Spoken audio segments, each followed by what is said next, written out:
بسم اللہ الرحمن الرحیم۔ امام محمد تقی کی ایک بڑی عجیب روایت ہے۔ ایسے رو رہے تھے جیسے گھر سے جنازہ اٹھ رہا ہو۔ ایسے امام نے ماہ رمضان کو رخصت کیا ہے انتہائی گریہ وزاری کے ساتھ۔ خود امام سجاد کی تو پوری دعا ہے ماہ رمضان کو رخصت کرنے کے حوالے سے۔ جی اتنے اچھے ایام ہم سے جا رہے ہیں، ہمیں جو سکھانے، سمجھانے، پڑھانے، تربیت دینے، ہمیں سنوارنے، ہمیں سجانے جو ایام آئے تھے، جو ہمیں انسان بنانے کے لیے آئے تھے، پھر انسانوں کو اللہ کا ولی بنانے کے لیے آئے تھے، پھر ولیوں کو اور ولایتیں دلوانے کے لیے ایام آئے تھے۔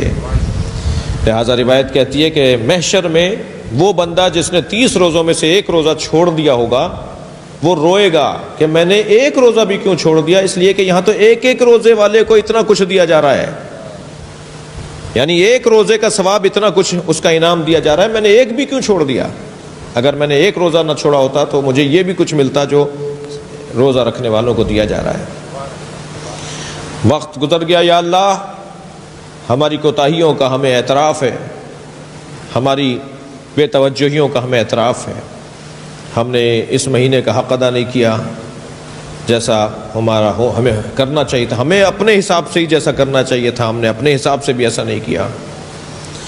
قرآن کی تلاوت میں عجلت رہی، دعاؤں کے پڑھنے میں شوق نہیں رہا، روزہ رکھنے میں کھولنے میں ذرا جلدی رہتی تھی کہ کب وقت آئے گا۔ یا اللہ ہمارا تو حوصلہ اتنا ہی تھا جتنا ہم نے ہمارے حوصلہ، ہماری اس کمزوریوں کو، ہماری اس کوتاہی کو اپنی بارگاہ میں اپنے کرم کے صدقے سے، تجھے تیرے کرم کا واسطہ دیتے ہیں، تجھے تیرے رحم کا واسطہ دیتے ہیں، تجھے تیرے رحمانیت کا واسطہ، رحیمیت کا واسطہ دیتے ہیں۔ تو ہماری عبادتوں کو نہ دیکھ بلکہ اپنی بے کراں رحمتوں اور بے کراں کرامتوں کو دیکھ۔ تو ہمارے رشتے سے ہمیں نہ دے، تو اپنے رشتے سے ہمیں عطا فرما۔ ہماری جو کوتاہیاں تھیں انہیں نظر انداز کر دے، انہیں برطرف کر دے، اور بہترین اجر و ثواب ہمیں عطا فرما دے۔ اور جو عید کا دن ہمارے لیے آئے اس دن کو ہمارے لیے، مسلمانوں کے لیے عید قرار دے، نبی اور آل نبی کے چاہنے والوں کے لیے شرف قرار دے، عزت قرار دے، ہمارا وقار بڑھے، ہماری عزت بڑھے۔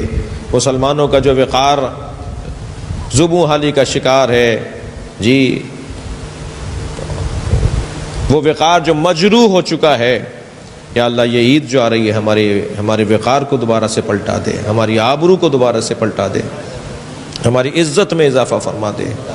ہمارے جو مسائل اور مشکلات اور پریشانیاں، ہر شخص اپنے مسائل سے خوب تیری بارگاہ میں مسلسل دعا گو رہا، ہر شخص اپنے مسئلے تجھے بتاتا رہا، یا اللہ ان مسائل، ان مشکلات، ان پریشانیوں کو برطرف فرما دے۔ پروردگارہ ہمیں ہماری زندگیوں میں یہ ماہ مبارک رمضان ہماری زندگی کا آخری ماہ مبارک قرار نہ دے، ہمیں آئندہ بھی روزے رکھنے کا موقع عطا فرما۔ اس دفعہ ہم سے غلطیاں ہو گئیں، کوتاہیاں ہو گئیں، یا اللہ ہم آئندہ نہیں کریں گے، ہمیں ایک دفعہ اور موقع عنایت فرما دے۔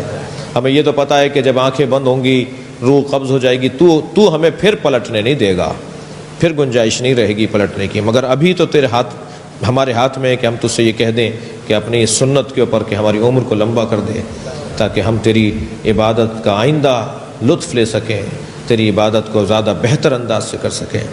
قرآن والوں میں اور اہل قرآن میں ہمیں قرار دے، سال بھر ہم قرآن مجید پڑھتے رہیں، قرآن مجید سے ہمیں دوستی ہو جائے، پیار ہو جائے، یہ توفیق عطا فرما دے۔ ہمارے مرحومین کی روحیں ہماری طرف اس مہینے میں خاص انداز سے دیکھ رہی تھیں کہ میرے بچے، میرے پوتے، میرے پڑپوتے، میرے نواسے، میری اولادیں، میرے متعلقین ہمیں کتنا یاد کر رہے ہیں۔